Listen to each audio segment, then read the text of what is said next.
all new Diwali collections. இங்க புதுசு எல்லாமே புதுசு. ஆனந்தம் சில்க்ஸ். காலம் எப்படி மாறி இருக்கு பாத்தீங்களா திரு நாராயணன்? எப்பவுமே இதயத்துல்லா காரணம் சொல்லுவார். இன்னைக்கு நீங்க அந்த நிலைமைக்கு தள்ளப்பட்டிருக்கிறீங்க. இவிஎம் பத்தி சொல்லிடுங்களேன் நீங்களும். நம்ம கிட்ட இருக்கிற ஒரு பெரிய will make a full round. we accept things. But காங்கிரஸை பொறுத்த வரைக்கும் இன்னைக்கு இந்த முன்னணி நிலவரங்கள் வேற மாதிரி இருந்தா நேரம் இதயத்துல்லா அவர் தெளிவா இது முழுக்க மின்னணு இயந்திரங்கள் தான் காரணம்னு சொல்லி நீங்களும் சொல்லுவீங்களோ இன்னும் கொஞ்ச நாள்ல. நாங்க அப்படி சொல்ல வேண்டிய அவசியம் இல்லை. ஆனா சொல்லுவாங்க தானே வாஜ்பாய் காலத்துல. வாஜ்பாய் காலத்துல சொல்லலைங்க, அதுக்கு அப்புறமா சொன்னேன். 2004க்கு பிறகு 2009ல நம்ம சந்தேகங்களை சொன்னோம். ஆனால் தேர்தல் ஆணையம் அதை மிக சரியாக கையாண்டு அதை நாங்கள் ஏற்றுக்கொண்டோம்ன்றதை புரிஞ்சுக்கணும். நாங்கள் அடம் பிடிக்கல. ஆனால் இப்பொழுது இருக்கக்கூடிய இந்த முன்னணி நிலவரமானது இப்பொழுது முன்னணி நிலவரம் தான். இன்னும் முடிவுகள் இல்லை. இதுல உறுதியாக என்னை பொறுத்தவரையில ஜம்மு காஷ்மீர்ல பாரதிய ஜனதா கட்சி ஆட்சி அமைக்கக்கூடிய சூழ்நிலை இன்னும் ஒரு மணி நேரத்துல உருவாகும்னு எதை உடைக்க போறீங்க? யார் யாரெல்லாம் பிரிக்க திட்டம்? தேவையில்லை. முழுமையாக நமக்கு மெஜாரிட்டியே கிடைக்கும். நீங்க வேணாலும் பாருங்க. காங்கிரஸும் நேஷனல் கான்பரன்ஸும் கூட்டணி வச்சு போட்டியிடலாம். மகாராஷ்டிரால கூட்டணி அமைத்து போட்டியிட்ட கட்சிகளை உடைச்சி காங்கிரஸ் ஆட்சி அமைக்கும். அப்பெல்லாம் அது ஜனநாயகம். ஆனால் பாஜக இப்படி சொன்னால் ஜனநாயகம் இல்லை அப்படின்னு சொல்றது ஒரு நியாயமான விஷயமா இருக்கு. சார் ப்ரீ போல்ல ஒண்ணு சார், போஸ்ட் போல்ல நீங்க வேற ஒரு கருத்து சொல்லி மகாராஷ்டிரால போஸ்ட் போல் தான் நான் சொல்லி மகாராஷ்டிரா எஸ் நான் அதான் சொல்லிட்டு இருக்குது. அப்ப மட்டும் ஏன் நீங்க யாரும் ஒண்ணும் பேசலன்னு தான் கேக்குறேன். அதாவது நான் செஞ்சா சரி மொத்தம் செஞ்சா தவறுன்றது வேற. ஆனா இப்ப பாத்தீங்கன்னா ஹரியானால கூட பாஜகவினுடைய டேலி இன்க்ரீஸ் ஆகிட்டு இருக்குது இப்பொழுது. அதே மாதிரிதான் ஜம்மு காஷ்மீர்லயும் இன்னும் ஒரு அரை மணி நேரம் 1 மணி நேரம் நான் இங்கதான் இருக்க போறேன்.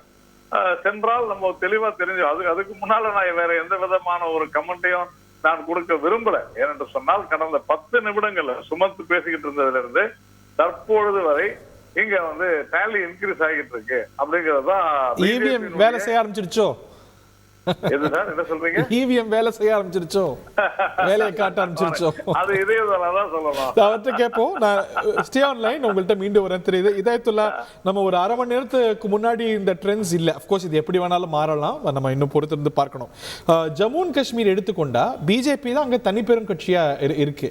32 சீட்டுகள் வர்றாங்க. அப்படிங்கும்போது அதுவும் மாநிலத்தை உடைச்சாங்க பிரிச்சாங்க. ஆஃப்டர் ஆல் திஸ் 32 சீட் வாங்குறாங்கன்னா தட்ஸ் இம்ப்ரெசிவ். 10 ஆண்டுகளுக்கு பிறகு இங்க ஹரியானால அவங்க 27 தான். நீங்க ஹாஃப்வே மார்க்கை கிராஸ் பண்ணிட்டீங்க. எப்படி பாக்குறீங்க இந்த நம்பர்ஸ்? ஹரியானாவை பொறுத்தவரை கடந்த 10 ஆண்டுகளாக நடந்த மோசமான ஒரு ஆட்சி. மக்கள் அதற்கு எதிராக திரும்பி இருக்கிறார்கள். நம்பர் 1. அன்பாப்புலர் சிஎம் நாங்கள் போட்டோன்னு சொல்கிறாங்க. அது அவங்க தப்பு. இந்த மாதிரி நியமனங்களை கொண்டு சைனி கட்டார்னு கொண்டு போய் போட்டது அவங்க தப்புன்னு இப்போ உணர்ந்தாங்கன்னா நாம் மகிழ்ச்சி அடைவோம். இந்த நியமனங்கள்னு சொல்கிறாங்க இல்லையா, ரைட். இது தொடர்ந்து விவசாய போராட்டம், மல்யுத்த வீராங்கனைகளுடைய போராட்டம், அதே போன்று அக்னி வீர், இது மாதிரி பல்வேறு விஷயங்களில் ஹரியானா மக்களுக்கு பாஜக இழைத்த துரோகத்திற்கு இன்றைக்கு ஒரு மாற்றம் ஏற்படுகிறது. இது ஒரு பக்கம் இருக்கட்டும். காஷ்மீரை பொறுத்தவரை நாராயணன் ரொம்ப தெளிவாக சொன்ன மாதிரி அமித்ஷாவும் அதை தான் சிந்திச்சிருக்காரு, திரு மோடி அதை தான் சிந்திச்சிருக்காரு. ஒரு 6 தொகுதியை சிறு பாஜக வென்ற தொகுதிகளை 2ஆ உடைச்சு ஒரு 6 புதிய தொகுதியில் உருவாக்குனா என்ன நடக்கும்? காஷ்மீரில் ஒரு 6 தொகுதி ஏற்கனவே வெற்றி பெற்ற மாதிரி. யார் வெற்றி பெற்ற மாதிரி? பாஜக. இது போக இன்னொரு புத்திசாலித்தனமா என்ன பண்ணியிருக்காங்கன்னா ஒரு 5 தொகுதி நியமனம். ஆளுநர் தான் நியமனம் பண்ண போறாரு. ஆளுநர் யாரு? இவருடைய நியமனம். யாருடைய நியமனம்? பாஜக நியமனம். அப்ப நியமனமின்றி நியமனம் பார்க்கும்போது இப்படி 11 தொகுதியில ஏற்கனவே அவர்கள் வெற்றி பெற்ற மாதிரி. இவ்வளவுதான் விஷயம். அப்ப இப்படி குறுக்கு வழியில அவர்கள் வெல்லக்கூடிய ஒரு வாய்ப்பை காஷ்மீர்ல ஏற்படுத்தி இருக்கிறார்கள். இதையும் தாண்டி மக்கள் வாக்களிக்கக்கூடிய நிலையில நிச்சயமாக காங்கிரஸ் தேசிய மாநாட்டு கட்சி கூட்டணி அமைக்கும், இது ஆட்சி அமைக்கும். ஏற்கனவே மெஹபூபா முஃப்தியை அவர்கள் ஏமாற்றியது மெஹபூபா முஃப்திக்கு தெரியும். எப்படி தெரியும்?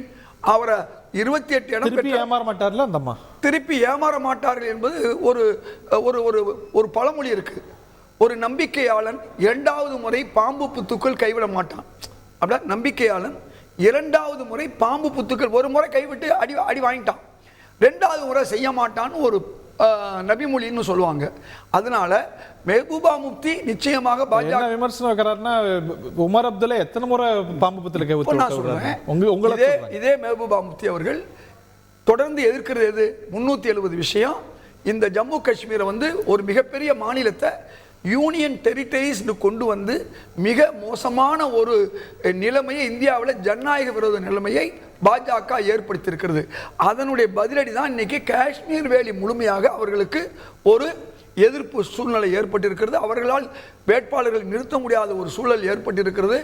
All new Diwali collections. இங்க புதுசு எல்லாமே புதுசு. ஆனந்தம் சில்க்ஸ்.